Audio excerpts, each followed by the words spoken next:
PSL এ ফিরছেন নাহিদ রানা। এবার তাকে নিয়ে শক্তিশালী একাদশ গড়ে শিরোপা জিততে মাঠে নামছে পেশোয়ার জালমি। দীর্ঘদিনের শিরোপা খরা কাটাতে একাদশে থাকবেন বাবর আজম, কুশল মেন্ডিসদের মতো তারকারা। তবে সবাইকে ছাপিয়ে দলের মধ্যমণি ধরা হচ্ছে টাইগার পেসারকে।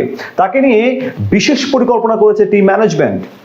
সব মিলিয়ে রানাকে নিয়ে তবে কেমন হতে চলেছে পেশোয়ারের ফাইনাল ম্যাচের একাদশ, সেটা নিয়ে বিস্তারিত রিপোর্টে।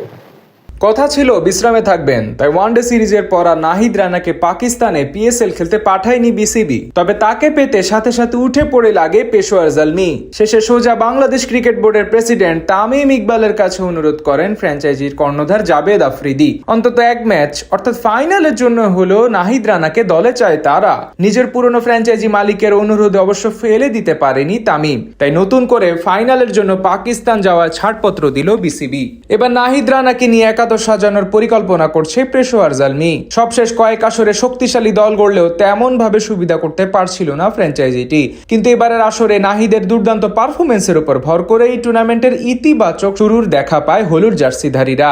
আসরে 4 ম্যাচ খেলে সবগুলোতেই অসাধারণ পারফরমেন্স করে দলকে জয় এনে দেন রানা। তাই তো তাকে নিয়ে ফাইনালের একাদশ সাজানোর প্ল্যান করছে টিম ম্যানেজমেন্ট।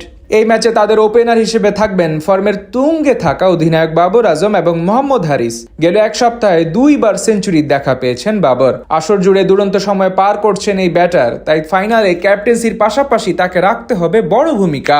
তার সঙ্গী হিসেবে দারুণ খেলছেন আরেক Pakistani top order batter Mohammad Haris. সবশেষ ম্যাচে ইসলামাবাদ ইউনাইটেডের সাথে খেলেন 16 বলে 35 রানের এক ক্যামিও ইনিংস। 3 নম্বরে নামবেন ছন্দে থাকা লঙ্কান ডানহাতি ব্যাটার কুশল মেন্ডিস।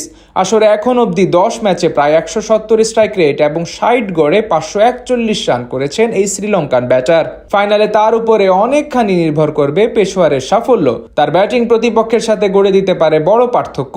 এছাড়া মিডল অর্ডারের আস্থার নাম কিউই অলরাউন্ডার মিচেল ব্র্যাসওয়েল।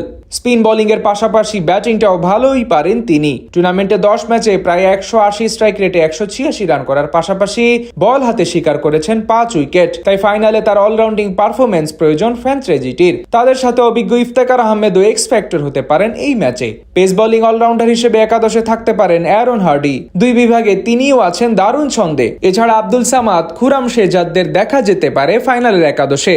অন্যদিকে নাহিদ রানাকে সুযোগ দিতে আগের ম্যাচের একাদশ থেকে বাদ পড়তে পারেন তরুণ মোহাম্মদ বাসিত আলী। তার পরিবর্তে পিএসএল এর মঞ্চে আরো একবার গতি ঝড় তুলতে পারেন চাঁপাইনবাবগঞ্জ এক্সপ্রেস।